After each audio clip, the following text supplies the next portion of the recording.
Epístola de Barnabé. Introdução, capítulo 1. Saudação. Filhos e filhas, eu vos saúdo na paz, em nome do Senhor que nos amou. A fé dos destinatários grandes e ricos são os decretos de Deus a vosso respeito. Acima de tudo, eu me alegro imensamente pelos vossos espíritos felizes e gloriosos, pois dele recebestes a semente plantada em vós mesmos, a graça do dom espiritual. Por isso, eu me alegro mais na esperança de me salvar, porque verdadeiramente vejo em vós que o Espírito da fonte abundante do Senhor foi derramado sobre vós. Em vosso caso, foi isso que me chamou a atenção ao vê-los, o que eu tanto desejava. Intenções do autor. Estou convencido e intimamente persuadido disso, porque conversei muito convosco. O Senhor caminhou comigo no caminho da justiça e eu também me sinto impulsionado a amar-vos mais do que a minha própria vida, pois a fé e o amor que habitam em vós são grandes e fundados sobre a esperança da vida dele. Pensei que, se eu me preocupasse em participar-vos aquilo que recebi, eu teria recompensa por ter servido a espíritos como os vossos. Esforcei-me então para vos enviar estas poucas linhas, para que, além de vossa fé, tenhais também o conhecimento perfeito. Os ensinamentos do Senhor são 3. A esperança da vida, começo e fim da nossa fé, a justiça, começo e fim do julgamento. O amor, testemunho pleno da alegria e contentamento das obras realizadas na justiça. Com efeito, por meio dos profetas, o Senhor nos fez conhecer o passado e o presente, e nos fez saborear antecipadamente o futuro. Vendo que uma e outra coisa se realizam conforme ele falou, devemos progredir no seu temor, de maneira mais rica e mais elevada. Quanto a mim, não é como mestre, mas como um de vós, que vos preparei umas poucas coisas. Através delas, vocês se alegrarão nas circunstâncias presentes. Epístola de Barnabé. Parte 1, Doutrinária e Dogmática. Capítulo 2, O culto que Deus quer. Introdução. Como os dias são maus e é aquele que exerce o poder, devemos, para o nosso próprio bem, procurar as decisões do Senhor. Os auxiliares da nossa fé são o temor e a perseverança, e nossos companheiros de luta são a paciência e o autocontrole. Se essas virtudes permanecem puras diante do Senhor, a sabedoria, a inteligência, a ciência e o conhecimento virão regozijar-se com elas. Os sacrifícios. De fato, foi-nos mostrado, mediante todos os profetas, que Deus não tem necessidade de sacrifícios, nem de holocaustos, e nem de ofertas. Em certa ocasião, ele diz: Que me importa a multidão de vossos sacrifícios, diz o Senhor. Estou farto dos holocaustos de carneiros e da gordura de cordeiros, não sangue de touros e de bodes, e nem que venhais vos apresentar diante de mim. Quem pediu essas coisas de vossas mãos? Não continueis a pisar em meu átrio. Se ofereceis flor de farinha, é em vão. Vosso incenso para mim é abominação. Não suporto vossas neumênias e vossos sábados. Ele rejeitou essas coisas, para que a lei nova de nosso Senhor Jesus Cristo, que é sem o jugo da necessidade, não precise de oferta preparada por homens. Ele ainda lhes disse: Por acaso, ordenei a vossos pais, ao saírem do Egito, que me oferecessem holocaustos? Pelo contrário, eis o que lhes ordenei: que nenhum de vós guarde em seu coração rancor contra o próximo e que não ame o juramento falso. Devemos, portanto, compreender, pois não somos sem inteligência, o desígnio de nosso Pai em sua bondade, pois ele se dirige a nós, desejando que procuremos o modo de nos aproximar dele, sem nos extraviar, como aqueles homens. Eis, portanto, o que ele nos diz. O sacrifício para Deus é um coração contrito. O perfume de suave odor para o Senhor é o coração que glorifica o seu Criador. Irmãos, devemos, portanto, cuidar de nossa salvação, para que o maligno não introduza em nós o erro, e nos atire, como pedra de funda, para longe da nossa vida. Capítulo 3. O jejum. A respeito disso, falou-lhes ainda: Com que finalidade jejuais para mim, diz o Senhor, como se ouve hoje aos gritos a vossa voz? Não é esse jejum que escolhi, diz o Senhor, não o homem que humilha a si mesmo. Nem quando dobrais vosso pescoço como um círculo, nem quando vos cobris de pano de saco e cinza, não chameis isso de jejum agradável. Para nós, porém, ele diz: Eis o jejum que eu escolhi, diz o Senhor. Desata todas as amarras da injustiça. Desfaz as cordas dos contratos iníquos. Envia os oprimidos em liberdade. Rasga toda escritura injusta. Reparte teu pão com os famintos. Se vês alguém nu, veste-o, conduz para a tua casa os desabrigados. Se vês algum pobre, não o desprezes. Não te afastes dos membros de tua família. Então tua luz romperá pela manhã, tuas vestes rapidamente resplandecerão, a justiça irá à tua frente e a glória de Deus te envolverá.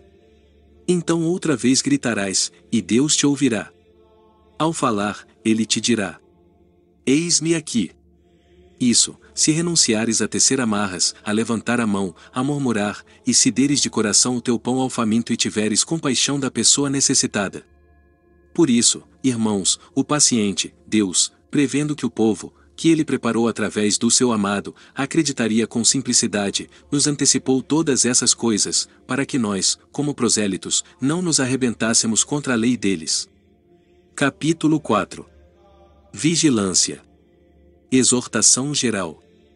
É preciso, portanto, que examinemos com grande atenção a situação presente, para procurar o que nos pode salvar. Fujamos, pois, radicalmente de todas as obras iníquas, para que as obras iníquas jamais se apoderem de nós. Odiemos o erro do mundo presente, para que sejamos amados no mundo futuro. Não demos à nossa alma a liberdade, de modo que ela não tenha poder de correr com os maus e pecadores, a fim de que não nos tornemos semelhantes a eles. Iminência do fim. O máximo do escândalo se aproxima, conforme está escrito, como diz Enoque. Com efeito, é por isso que o Senhor abreviou os tempos e os dias, a fim de que seu amado chegue mais depressa à herança. Assim diz o profeta. 10 reis reinarão sobre a terra e, depois disso, surgirá um pequeno rei que humilhará 3 reis de uma só vez. Sobre isso, Daniel diz algo semelhante. Vi a 4ª besta, maligna, forte e mais terrível do que todas as bestas do mar. Dela brotaram 10 chifres, e desses saiu um pequeno chifre, como broto. Este, de uma só vez, humilhou 3 dos chifres grandes. Deveis, portanto, compreender. A aliança tem exigências. Além disso, peço-vos insistentemente, eu que sou um e vós e vos amo a todos e a cada um em particular mais do que aponto mim mesmo. Tomai cuidado para não ficardes como certas pessoas, que acumulam pecados, dizendo que a aliança está garantida para nós. Claro que é nossa. Eles, os judeus, a perderam definitivamente, embora Moisés já a tivesse recebido. De fato, a Escritura diz: Moisés jejuou na montanha durante 40 dias e 40 noites, e depois recebeu do Senhor a aliança, as tábuas de pedra escritas pelo dedo da mão do Senhor. Eles, porém, a perderam, por se terem voltado para os ídolos. Com efeito, assim disse o Senhor: Moisés, Moisés, desce depressa, pois teu povo pecou, aqueles que fizeste sair da terra do Egito. Moisés compreendeu, e jogou as 2 tábuas de suas mãos. A aliança deles foi rompida, para que a de Jesus, o amado, fosse selada em nossos corações pela esperança da fé que nele temos.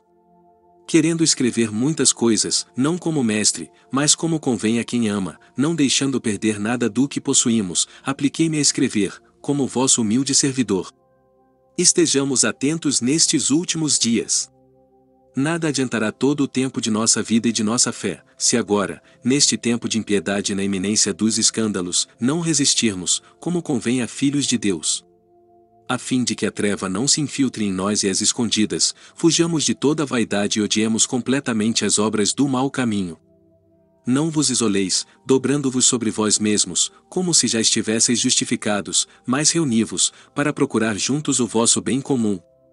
De fato, a Escritura diz: Ai daqueles que se creem inteligentes e que são sábios diante de si mesmos. Tornemo-nos espirituais, tornemo-nos um templo perfeito para Deus. Quanto nos for possível, apliquemo-nos ao temor de Deus e combatamos para observar seus mandamentos, a fim de nos alegrarmos em suas disposições. O Senhor julgará o mundo com imparcialidade. Cada um receberá segundo o que fez. Se for bom, sua justiça o precederá. Se for mal, diante dele irá o salário do mal. Tomemos cuidado para não ficarmos tranquilos como chamados, adormecendo sobre nossos pecados, de modo que o príncipe do mal se apodere de nós e nos afaste do reino do Senhor. Meus irmãos, compreendei ainda o seguinte. Quando vedes que, depois de tantos sinais e prodígios acontecidos em Israel, assim mesmo eles foram abandonados, tomemos cuidado, como está escrito, para que não sejamos encontrados ou muitos chamados, mas poucos escolhidos. Capítulo 5. Sofrimento do Senhor. O Senhor sofreu para purificar-nos de nossos pecados. O Senhor suportou entregar sua própria carne à destruição, para que fossemos purificados pelo perdão dos pecados, isto é, pela aspersão feita com seu sangue. A respeito dele, a Escritura diz o seguinte sobre Israel e sobre nós. Ele foi ferido por causa de nossas iniquidades e maltratado por causa de nossos pecados, e nós fomos curados por sua chaga. Foi conduzido como ovelha ao matadouro e, como cordeiro, ficou mudo diante do tosqueador. Responsabilidade do homem. Precisamos, portanto, multiplicar nossos agradecimentos ao Senhor, porque Ele nos fez conhecer as coisas passadas, tornou-nos sábios no presente e não estamos sem inteligência para as coisas futuras. A Escritura diz: não se estendem injustamente as redes para os pássaros. Isso quer dizer que, com razão, se perderá o homem que, tendo conhecimento do caminho da justiça, toma entretanto o caminho das trevas. O Senhor sofreu para cumprir a promessa. Ainda o seguinte, meus irmãos. Se o Senhor suportou sofrer por nós, embora fosse o Senhor do mundo inteiro, a quem Deus disse desde a criação do mundo: façamos o homem à nossa imagem e semelhança, como pode ele suportar sofrer pela mão dos homens? Aprendei. Os profetas, que tinham a graça dele, profetizaram a seu respeito. E ele, a fim de destruir a morte e mostrar a ressurreição dos mortos, teve que se encarnar e sofrer, a fim de cumprir a promessa feita aos pais e preparar para si o povo novo e demonstrar, durante sua estada na terra, que era ele mesmo que julgaria, depois de ter realizado a ressurreição. O Senhor sofreu na carne para que os pecadores pudessem vê-lo. Por fim, embora ele tivesse ensinado a Israel e realizado tão grandes prodígios e sinais, eles não foram levados por sua pregação a amá-lo acima de tudo. Porém, quando ele escolheu seus próprios apóstolos, que iriam anunciar o seu evangelho, homens cujo pecado ultrapassava a medida, foi para mostrar que ele não tinha vindo chamar os justos, e sim os pecadores. Então ele manifestou que era Filho de Deus. Com efeito, se não se tivesse encarnado, como os homens poderiam ter sido salvos ao vê-lo, uma vez que eles não podem levantar os olhos para olhar de frente os raios do sol, que todavia um dia deixará de existir e que é tão somente obra de suas mãos? O Senhor sofreu para levar ao máximo o pecado de Israel. Se o Filho de Deus se encarnou, foi para levar ao máximo os pecados daqueles que tinham perseguido mortalmente os profetas dele. E por isso que ele suportou. De fato, Deus diz que é deles que vem a ferida de sua carne. Quando ferirem o seu pastor, então as ovelhas do rebanho perecerão. Foi ele, porém, que quis sofrer desse modo. Com efeito, era preciso que ele sofresse sobre o madeiro, pois o profeta diz a seu respeito: poupa a minha vida à espada. E o traspassa com cravo a minha carne, porque uma assembleia de malfeitores se levantou contra mim.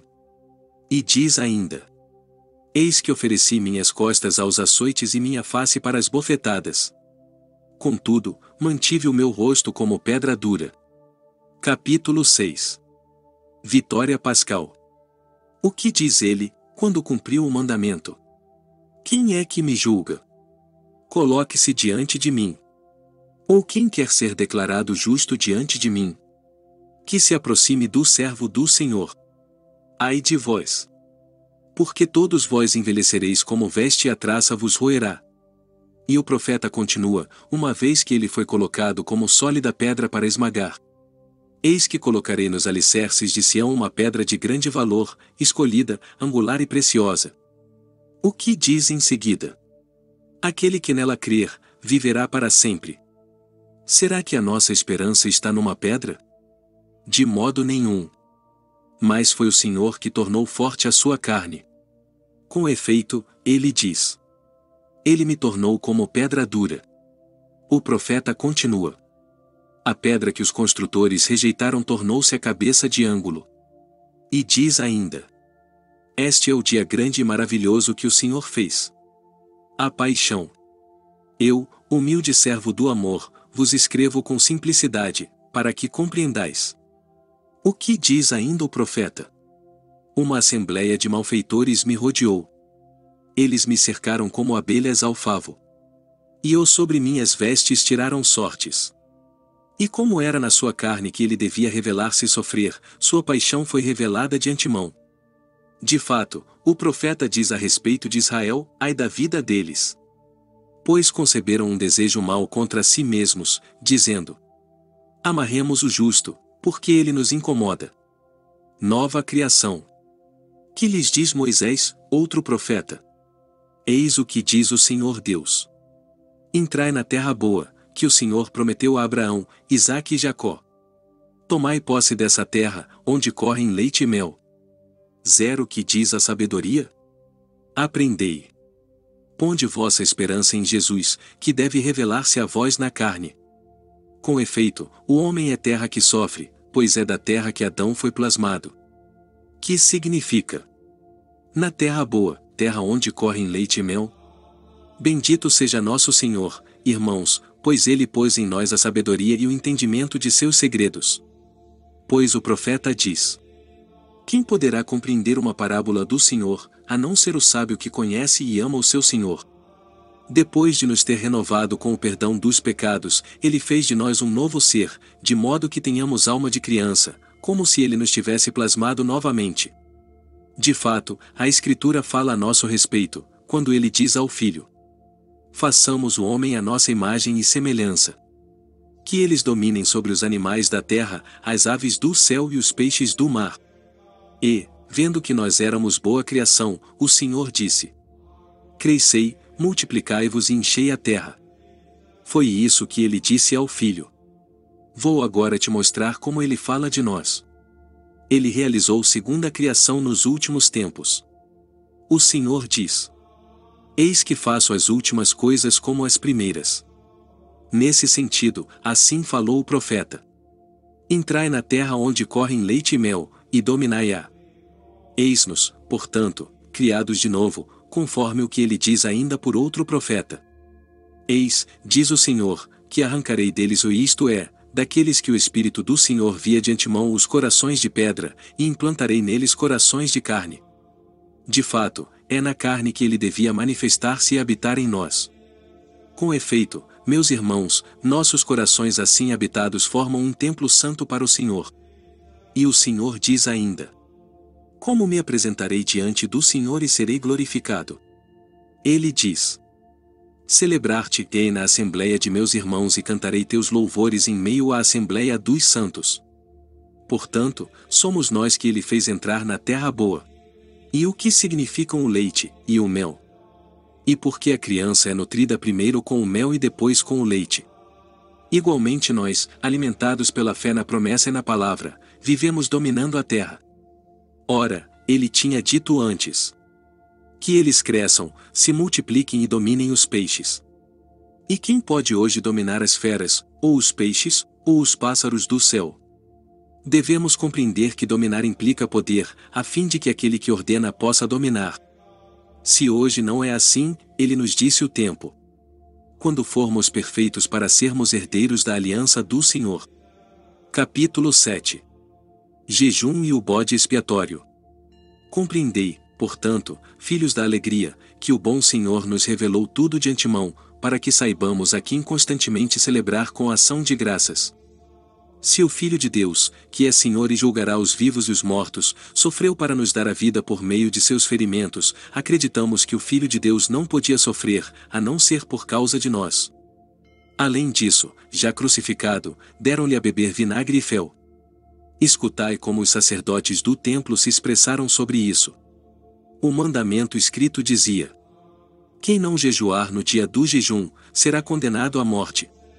O Senhor deu esse mandamento, porque também ele devia oferecer a si próprio pelos nossos pecados, como receptáculo do Espírito, em sacrifício, a fim de que fosse cumprida a prefiguração manifestada em Isaque, oferecido sobre o altar. O que diz ele por meio do profeta? Que comam, durante o jejum, do bode oferecido por todos os pecados. Notai bem. E que todos os sacerdotes, e somente eles, comam as vísceras não lavadas com vinagre. Por que isso?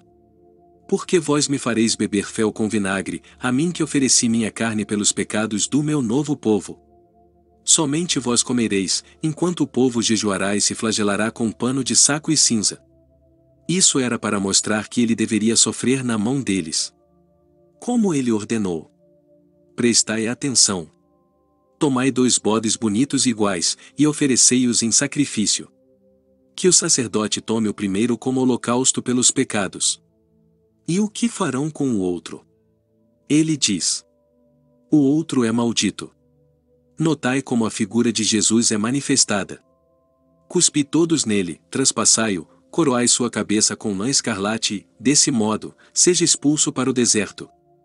Feito isso, aquele que leva o bode o conduz ao deserto, tira-lhe a lã e a coloca sobre um arbusto chamado sarça, cujos frutos costumamos comer quando nos encontramos no campo. Somente os frutos da sarça são doces. O que significa isso? Prestai atenção. O primeiro bode sobre o altar, o outro é maldito. Justamente o maldito é que é coroado. É que eles o verão, naquele dia, trazendo sobre sua carne um manto escarlate, e dirão: não é este que outrora crucificamos, depois de o ter desprezado, transpassado e cuspido? Na verdade, era este que então se dizia Filho de Deus. Qual a sua semelhança com aquele? São bodes semelhantes, belos, iguais, para que quando o virem então vir, fiquem espantados com a semelhança do bode. Eis, portanto, a figura de Jesus que devia sofrer. E por que se coloca a lã no meio dos espinhos? É uma figura de Jesus proposta para a igreja. Porque os espinhos são terríveis, aquele que quer pegar a lã escarlate deve sofrer muito, e deve apossar-se dela através da dor. Ele diz. Dessa forma, aqueles que desejam ver-me alcançar o meu reino devem passar por tribulações e sofrimentos, para se apossar de mim. Capítulo 8. Sacrifício da novilha. E que figura pensais que representa o mandamento dado a Israel: os homens que têm pecados consumados ofereçam a novilha, a imolem e, depois queimem. Além disso, as crianças deviam recolher as cinzas, colocá-las nos vasos, enrolar a lã escarlate num pedaço de madeira, de novo aqui a imagem da cruz e a lã escarlate, e o hisopo. E assim, as crianças deviam aspergir todos os membros do povo, para que ficassem purificados dos pecados. Reconhecei como ele vos fala com simplicidade. A novilha é Jesus. Os pecadores que a oferecem são aqueles que o conduziram para ser imolado. Basta com esses homens. Basta com a glória dos pecadores. As crianças que fazem a aspersão são aquelas que nos anunciaram a remissão dos pecados e a purificação do coração. A eles foi conferida a autoridade de anunciar o Evangelho, e são 12 para testemunhar as tribos, pois as tribos de Israel eram 12. E por que são 3 crianças que fazem a aspersão? Para testemunhar Abraão, Isaque e Jacó, que são grandes diante de Deus. E a lã sobre o madeiro? Ela significa que o reino de Jesus está sobre o madeiro e os que nele esperam viverão para sempre. Contudo, por que se põem juntos a lã e o hisopo? Porque no seu reino haverá dias maus e poluídos, durante os quais seremos salvos. Com efeito, é pelo respingo poluído do hisopo que se cura aquele cuja carne está doente. E por isso que esses acontecimentos são tão claros para nós, mas para eles tão obscuros, pois eles não ouviram a voz do Senhor. Capítulo 9. A verdadeira circuncisão. Circuncisão do ouvido. De fato, é dos ouvidos que ele fala ainda, quando diz que circuncidou nossos ouvidos e nossos corações. O Senhor diz por meio do profeta: obedeceram-me com os ouvidos. E diz ainda: os que estão longe escutarão com o ouvido e conhecerão o que eu fiz. E mais: circuncidai vossos ouvidos, diz o Senhor. E diz também: escuta, Israel, eis o que diz o Senhor teu Deus. Quem deseja viver para sempre? Que ele escute com o ouvido a voz do meu servo. E diz ainda: escuta, ó céu. Dá ouvidos, ó terra, pois o Senhor falou isso como testemunho. E diz mais: escutai a palavra do Senhor, príncipes deste povo. E diz ainda: filhos, escutai a voz que grita no deserto. Ele, portanto, circuncidou nossos ouvidos, para que escutemos a palavra e creiamos. Circuncisão do coração. Contudo, a circuncisão, na qual eles depositavam confiança, foi rejeitada. De fato, ele dissera que a circuncisão não devia ser da carne, mas eles transgrediram, porque um anjo mau os enganou. Todavia, ele lhes diz: assim fala o Senhor vosso Deus, ou é aí que encontro o mandamento. Não semeeis entre os espinhos, mas circuncidai-vos para o vosso Senhor. E o que diz ele? Circuncidai a maldade do vosso coração. E diz ainda: eis, diz o Senhor, que todas as nações têm o prepúcio incircunciso, mas este povo tem o coração incircunciso. Circuncisão de Abraão. Vós, porém, direis: o povo recebeu a circuncisão como selo. Contudo, todos os sírios, os árabes e todos os sacerdotes dos ídolos também têm a circuncisão. Pertencem também eles à sua aliança? Até os egípcios praticam a circuncisão. Filhos do amor, aprendei mais particularmente estas coisas. Abraão, praticando por primeiro a circuncisão, circuncidava porque o Espírito dirigia profeticamente seu olhar para Jesus, dando-lhe o conhecimento das 3 letras.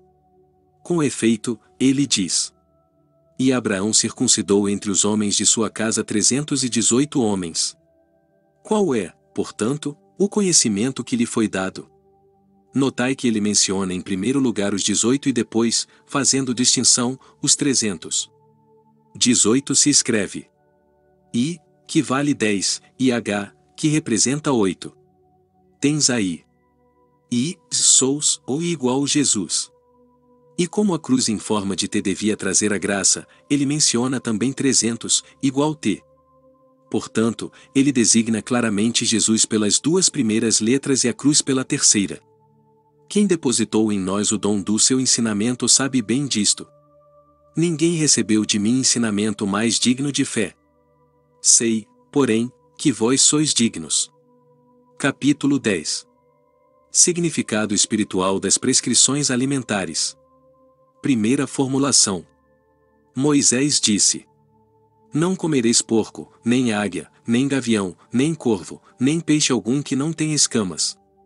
Porque ele tinha em mente 3 ensinamentos. Por fim, ele diz a eles no Deuteronômio: exporei a esse povo as minhas decisões. A proibição de comer não é, portanto, mandamento de Deus, pois Moisés falava simbolicamente. Eis o significado do que ele diz sobre o porco. Não te ligarás a esses homens que se assemelham aos porcos. Isto é, que quando vivem na abundância, se esquecem do Senhor. Mas na necessidade reconhecem o Senhor. Assim é o porco.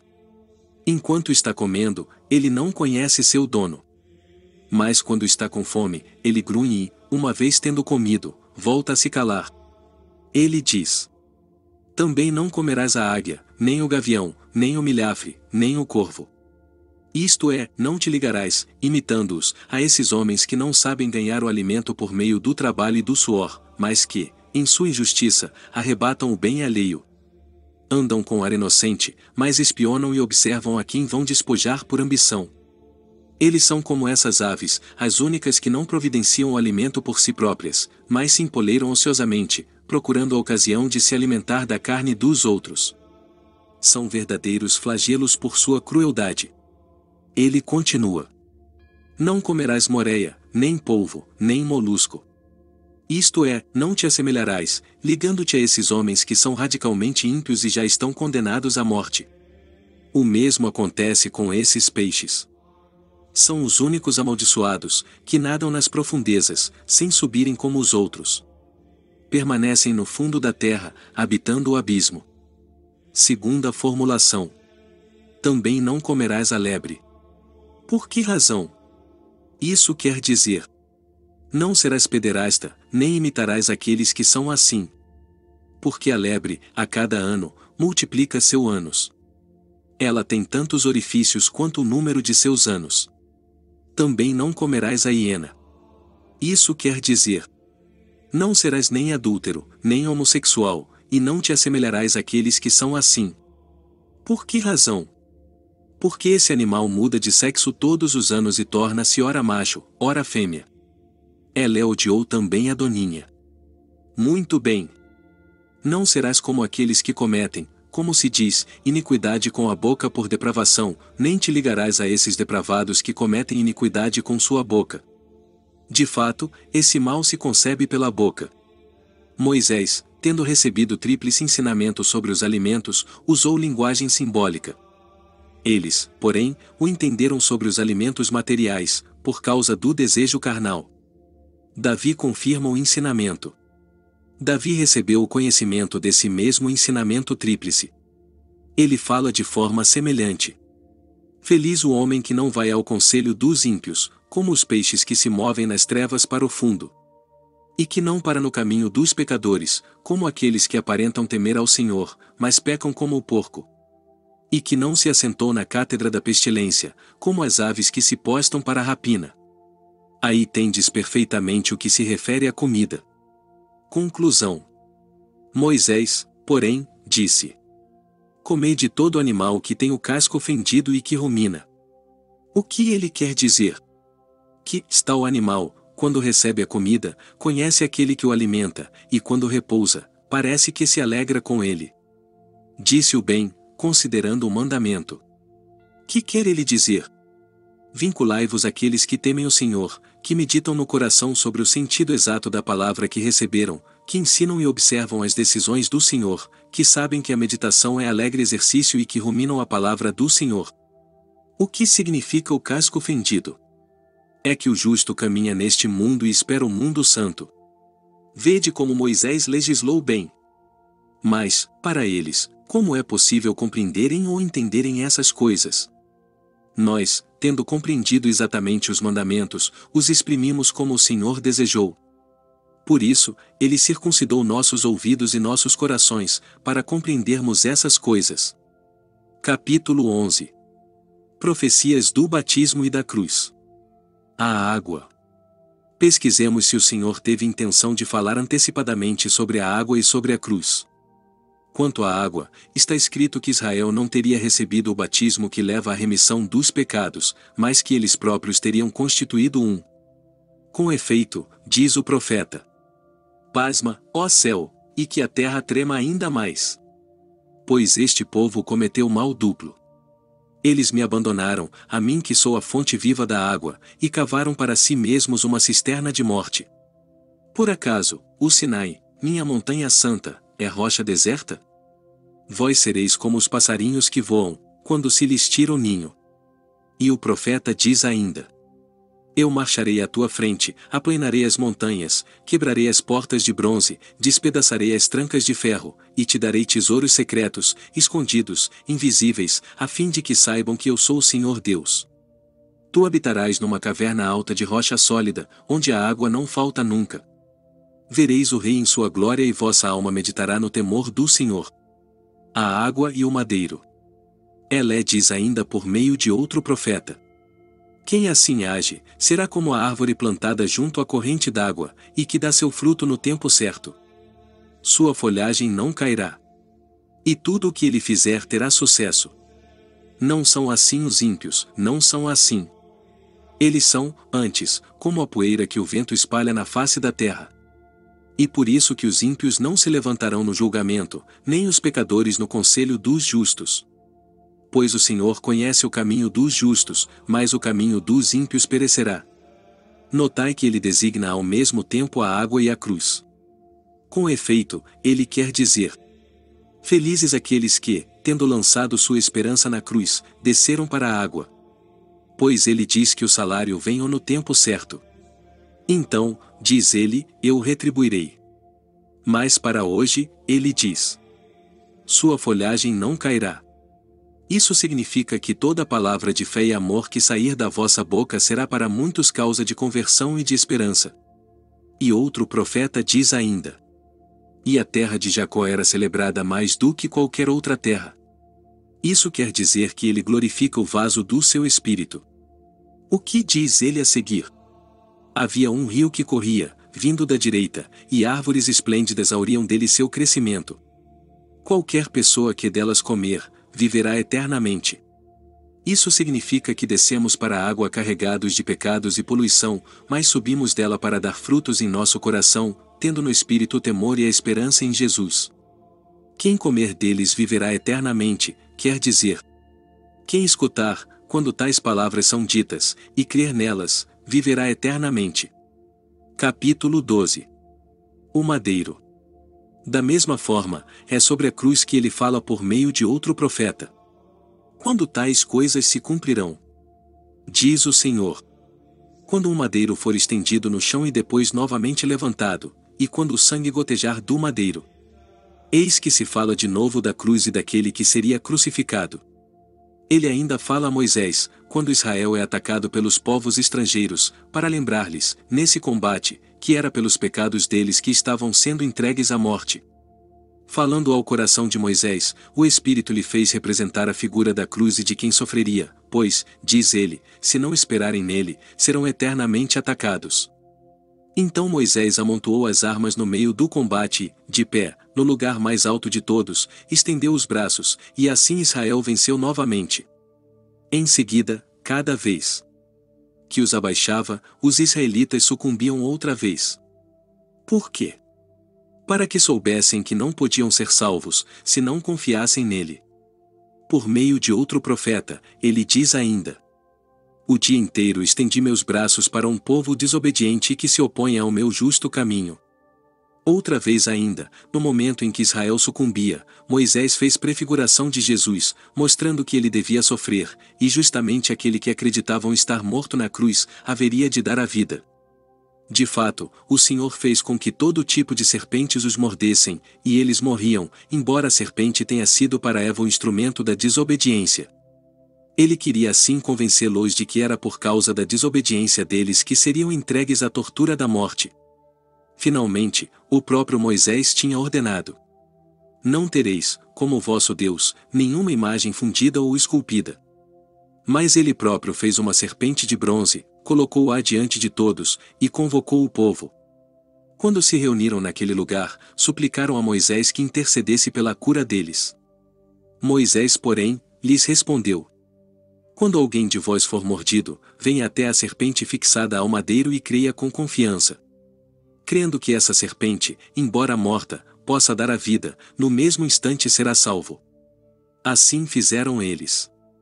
Eis aqui de novo a glória de Jesus, porque tudo está nele e tudo é para ele. Jesus, Filho de Deus. Que diz ainda Moisés a respeito do profeta Jesus, filho de Navi, dando-lhe esse nome, somente para que todo o povo ouvisse que o Pai revela todas as coisas em torno de seu filho Jesus.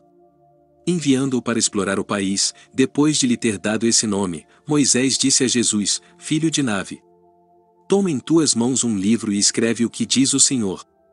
Nos últimos dias, o Filho de Deus arrancará pelas raízes a casa de Amaleque. Mais uma vez, eis que Jesus, manifestado em prefiguração carnal, não filho de homem, mas filho de Deus. Porque diriam que o Cristo é filho de Davi, o próprio Davi, temendo e prevendo o erro dos pecadores, profetiza.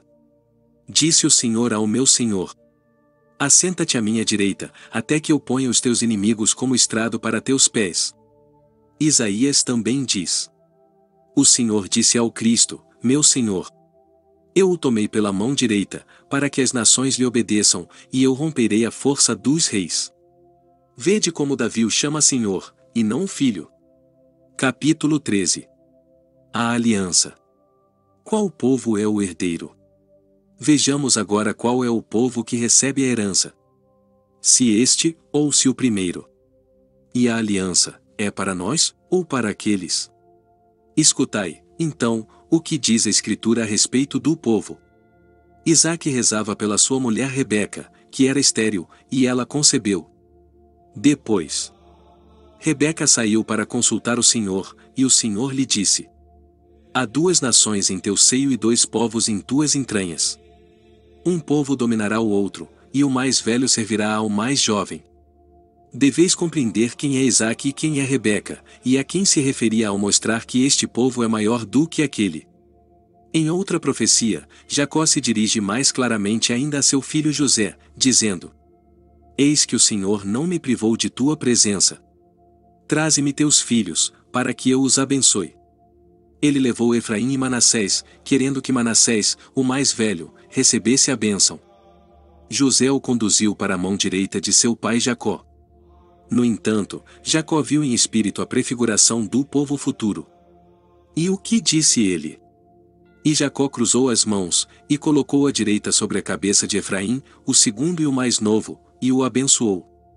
Então José disse a Jacó: Desvia tua mão direita e coloca sobre a cabeça de Manassés, pois ele é o meu filho primogênito. Então Jacó disse a José: Eu sei, meu filho, eu sei. O mais velho servirá ao mais jovem, e é este que será abençoado. Vede a quem ele se referia ao decidir que este povo seria o primeiro e o herdeiro da aliança. Se isso ainda nos é lembrado no caso de Abraão, então nosso conhecimento torna-se completo. O que é que ele diz então a Abraão, pelo fato de que somente ele tinha acreditado, e foi estabelecido na justiça? Abraão, eis que eu te estabeleci como pai de nações que, embora incircuncisas, acreditam em Deus. Capítulo 14. A quem Deus dá sua aliança? Muito bem. Porém vejamos. Pesquisemos, para ver se ele deu ao povo a aliança que prometera, juramento a seus antepassados. Certamente ele a deu, mas eles não foram dignos de recebê-la, por causa de seus pecados. De fato, o profeta diz: Moisés jejuou 40 dias e 40 noites no Monte Sinai, para receber a aliança do Senhor com o povo. E Moisés recebeu do Senhor as 2 tábuas escritas em espírito pelo dedo da mão do Senhor. Moisés as tomou, e começou a descer, para levá-las ao povo. Então disse a Moisés o Senhor: Moisés, Moisés, apressa-te a descer, pois teu povo, que fizeste sair da terra do Egito, pecou. Moisés compreendeu que eles ainda tinham feito para si imagens de metal fundido. Então ele atirou de suas mãos as tábuas, e as tábuas da aliança do Senhor se quebraram. Moisés, portanto, a recebeu, mas eles não foram dignos dela. Aprendei como nós a recebemos. Moisés a recebeu como servo, mas o próprio Senhor, depois de sofrer por nós, não-la entregou como povo da herança. Ele apareceu, para que aqueles levassem ao máximo a medida dos pecados e nós recebêssemos a aliança mediante o Senhor Jesus, o herdeiro. Jesus foi preparado por ocasião de sua manifestação, para libertar das trevas nossos corações já consumidos pela morte e entregues aos desvios da iniquidade, e para estabelecer conosco uma aliança com a palavra. De fato, está escrito que o Pai lhe ordenou libertar-nos das trevas, a fim de preparar para si um povo santo. Diz, portanto, o profeta: Eu, o Senhor teu Deus, te chamei na justiça, e te tomarei pela mão e te fortificarei. Eu te coloquei como aliança de um povo, como luz das nações, para abrir os olhos dos cegos, para libertar das cadeias os prisioneiros e da prisão aqueles que estão nas trevas. Sabei, portanto, de onde fomos libertos. O profeta diz ainda: Eis que eu te coloquei como luz das nações, a fim de que sirvas para a salvação, até os confins da terra. Assim diz o Senhor, o Deus que te libertou. E o profeta diz ainda: O Espírito do Senhor está sobre mim e, por isso, me ungiu para anunciar aos pobres o evangelho da graça. Ele me enviou para curar os corações quebrantados, para proclamar aos prisioneiros a liberdade e aos cegos a vista, para anunciar o ano favorável do Senhor e o dia da retribuição, para consolar todos os que choram. Capítulo 15. O sábado de Deus. Ainda, sobre o sábado, está escrito no decálogo que Deus o entregou pessoalmente a Moisés sobre o monte Sinai. Santificai o sábado do Senhor com mãos puras e coração puro. Em outro lugar, ele diz: Se meus filhos guardarem o sábado, então estenderei sobre eles a minha misericórdia. Ele menciona o sábado no princípio da criação. Em 6 dias, Deus fez as obras de suas mãos e as terminou no 7º dia, e nele descansou e o santificou. Prestai atenção, filhos, sobre o que significa. Terminou no 7º dia. Isso significa que o Senhor consumará o universo em 6.000 anos, pois um dia para ele significa 1000 anos. Ele próprio o atesta, dizendo: Eis que um dia do Senhor será como 1000 anos. Portanto, filhos, em 6 dias, que são 6000 anos, o universo será consumado. E ele descansou no 7º dia. Isso quer dizer que seu filho, quando vier para pôr fim ao tempo do iníquo, para julgar os ímpios e mudar o sol, a lua e as estrelas, então ele, de fato, repousará no 7º dia. Por fim, ele diz: Tu o santificarás com mãos puras e coração puro. Contudo, se alguém atualmente pudesse santificar, de coração puro, esse dia que Deus santificou, então nós nos teríamos enganado completamente. Porém, se este agora não é o caso, ele o santificará verdadeiramente no repouso, quando nós formos capazes disso, isto é, quando tivermos sido justificados e tivermos recebido o objeto da promessa, quando não houver mais iniquidade, e o Senhor tiver renovado tudo. Então, poderemos santificá-lo, tendo sido primeiro nós mesmos santificados. Ele finalmente lhes disse: Não suporto vossas neumênias e vossos sábados. Vede como ele diz: Não são os sábados atuais que me agradam, mas aquele que eu fiz e no qual, depois de ter levado todas as coisas ao repouso, farei o início do 8º dia, isto é, o começo de outro mundo. Eis porque celebramos como festa alegre o 8º dia, no qual Jesus ressuscitou dos mortos, e depois de se manifestar, subiu aos céus. Capítulo 16. O templo. No que se refere ao templo, eu vos direi ainda como esses infelizes extraviados puseram sua esperança num edifício, como se fosse a casa de Deus, e não no Deus deles, que os criou. Com efeito, quase como os pagãos, eles o consagraram no templo. Mas, como fala o Senhor, abolindo-o? Aprendei. Quem mediu o céu com o palmo e a terra com a mão? Não fui eu. Diz o Senhor. O céu é o meu trono e a terra é o estrado dos meus pés. Que casa construireis para mim, ou qual será o lugar do meu repouso? Vede como era vã a esperança deles. Por fim, ele diz ainda: Eis. Aqueles que destruíram esse templo, eles mesmos o edificarão. E o que está acontecendo? De fato, por causa da guerra deles, o templo foi destruído pelos inimigos. E agora, os mesmos servos dos inimigos o reconstruirão. Ele tinha igualmente revelado que a cidade, o templo e o povo de Israel seriam entregues. Com efeito, a Escritura diz: Acontecerá no fim dos dias que o Senhor entregará à destruição as ovelhas do pasto, o aprisco e a sua torre. E aconteceu conforme o Senhor tinha dito. Indaguemos se existe um templo de Deus. Sim, existe onde ele mesmo diz que o há de construir e aperfeiçoar. De fato, está escrito: Quando a semana estiver terminada, será construído um templo de Deus, com esplendor, sobre o nome do Senhor. Acho, pois, que existe um templo. E como ele será construído sobre o nome do Senhor? Aprendei. Antes que acreditássemos em Deus, nossos corações eram uma habitação corruptível e frágil, exatamente como um templo construído por mão humana. Com efeito, estava cheio de idolatria e era casa de demônios, pois todas as nossas ações se opunham a Deus. Contudo, ele será construído sobre o nome do Senhor. Estai atentos, para que o templo do Senhor seja construído com esplendor. De que modo? Aprendei. Recebendo o perdão dos pecados e pondo nossa esperança no nome, nós nos tornamos novos, recriados desde o princípio. É por isso que Deus habita verdadeiramente em nós, tornando-nos sua morada. Como? Pela sua palavra de fé, pelo chamado da sua promessa, pela sabedoria das suas leis, pelos mandamentos da doutrina, e ele próprio profetizando em nós, habitando em nós, abrindo para nós a porta do templo, que é a nossa boca, e dando-nos o arrependimento, ele nos introduz no templo incorruptível. De fato, quem deseja ser salvo não olha para o homem, mas para aquele que habita nele e fala por meio dele. Maravilhado Neumênias é o primeiro dia do mês lunar, a lua nova ou Neumênia, era uma festa celebrada tanto entre os israelitas como entre os cananeus. Como o sábado, a lua nova, Neumênia, interrompia as transações comerciais. De não ter ouvido as palavras daquele que fala através de uma boca humana, nem de ter desejado ouvi-as. Esse é o templo espiritual construído pelo Senhor. Capítulo 17. Conclusão. Eu vos expliquei essas coisas com a maior simplicidade possível, e espero não ter deixado nada de lado. Com efeito, se vos escrevesse sobre o presente ou o futuro, não compreenderíeis, pois isso permanece em parábolas. Epístola de Barnabé parte 2, de Moral.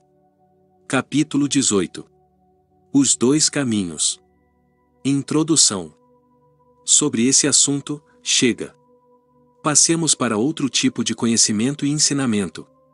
Existem dois caminhos de ensinamento e autoridade: o da luz e o das trevas. A diferença entre os dois é grande.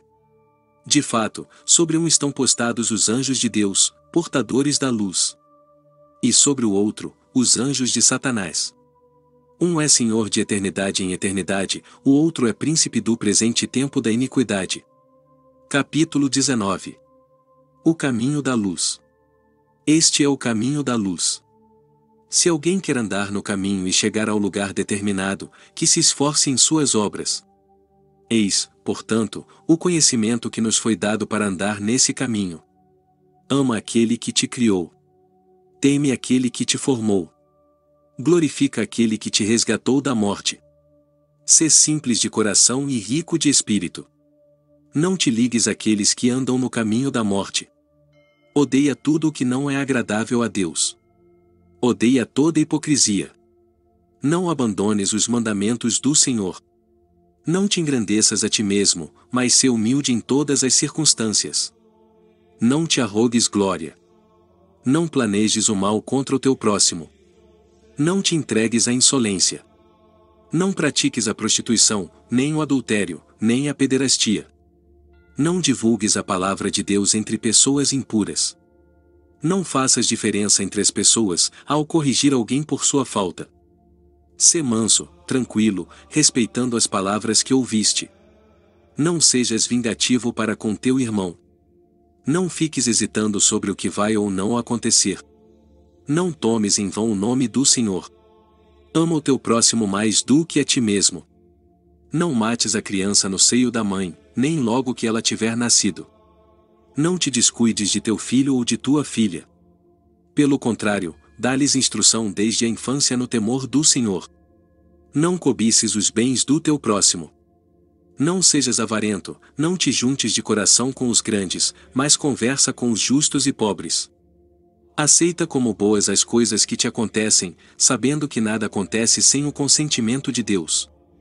Não sejas dúplice no pensar e no falar, porque a duplicidade é armadilha mortal. Sê submisso a teus senhores, com respeito e reverência, como à imagem de Deus. Não deis ordens com rudeza ao teu servo ou à tua serva, pois eles esperam no mesmo Deus que tu, para que não percam o temor de Deus, que está acima de uns e de outros. Com efeito, ele não vem chamar a pessoa pela aparência, mas aqueles que o Espírito preparou. Compartilha tudo com o teu próximo, e não digas que são coisas tuas. Se estais unidos nas coisas incorruptíveis, tanto mais nas coisas corruptíveis. Não sejas loquaz, porque a boca é armadilha mortal. O quanto podes, sê puro com a tua alma. Não sejas como os que estendem a mão na hora de receber, e a retiram na hora de dar. Ama, como a pupila do teu olho, todo aquele que te anuncia a palavra de Deus. Lembra-te noite e dia do julgamento. A cada dia, procura a companhia dos santos. Empenha-te com a pregação, exortando e preocupando-te em salvar uma alma pela palavra, ou então em trabalhar com tuas mãos, para resgatar teus pecados. Não hesites em dar, nem deis reclamando, pois sabes quem é o verdadeiro remunerador da tua recompensa. Guarda o que recebeste, sem nada acrescentar ou tirar. Odeia totalmente o mal, julga de modo justo. Não provoques divisão. Pelo contrário, reconcilia aqueles que brigam entre si. Confessa os teus pecados. Não te apresentes em má consciência para a oração. Capítulo 20. O caminho da treva. O caminho da treva é tortuoso e cheio de maldições. De fato, em sua totalidade, ele é o caminho da morte eterna nos tormentos. Nele se encontram as coisas que arruinam a alma dos homens: idolatria, insolência, altivez do poder, hipocrisia, duplicidade de coração, adultério, homicídio, rapina, orgulho, transgressão, fraude, maldade, arrogância, feitiçaria, magia, avareza e ausência do temor de Deus. São os que perseguem os bons, odeiam a verdade, amam a mentira, ignoram a recompensa da justiça, não se ligam ao bem nem ao julgamento justo, não cuidam da viúva e do órfão, não vigiam para o temor de Deus, mas para o mal, afastam-se da mansidão e da paciência, amam as vaidades, correm atrás da recompensa, não têm misericórdia para com o pobre, recusam ajudar o oprimido. Difamam facilmente, ignoram o seu Criador, matam crianças, corrompem a imagem de Deus, não se compadecem do necessitado, não se importam com os atribulados, defendem os ricos, são juízes injustos com os pobres, e, por fim, são pecadores consumados. Capítulo 21. Conclusão. É bom, portanto, aprender as sentenças do Senhor, que estão escritas, e a elas conformar o comportamento. Com efeito, aquele que as pratica será glorificado no reino de Deus, mas aquele que escolher o outro caminho, perecerá com suas obras. Por isso, existe ressurreição, e por isso existe retribuição. A vós, que sois superiores, peço que aceitem um conselho da minha benevolência. Tendes no meio de vós pessoas para com as quais praticar o bem. Não deixem de o fazer. Está próximo o dia, no qual todas as coisas perecerão com o maligno. Está próximo o Senhor, justo com a sua retribuição. Peço-vos ainda. Sede bons legisladores para vós mesmos, permanecei fiéis conselheiros para vós mesmos, afastai de vós toda hipocrisia.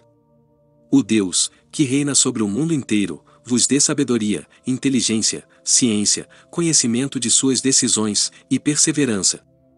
Deixai-vos instruir por Deus, procurando o que o Senhor quer de vós, e praticai-o, para que vos encontreis no dia do julgamento. Se vos recordais do bem, lembrai-vos de mim ao meditar sobre essas coisas. Desse modo, meu desejo e minha vigilância levarão a realizar algum bem. Peço-vos com insistência, como uma graça. Enquanto o belo vaso ainda está convosco, não negligencieis nada das vossas coisas, mas buscai-as constantemente e cumpri todos os mandamentos, pois eles são dignos. Eis porque me esforcei em vos escrever, segundo minhas possibilidades. Eu vos saúdo, filhos do amor e da paz. Que o Senhor da glória e de toda graça esteja com o vosso espírito.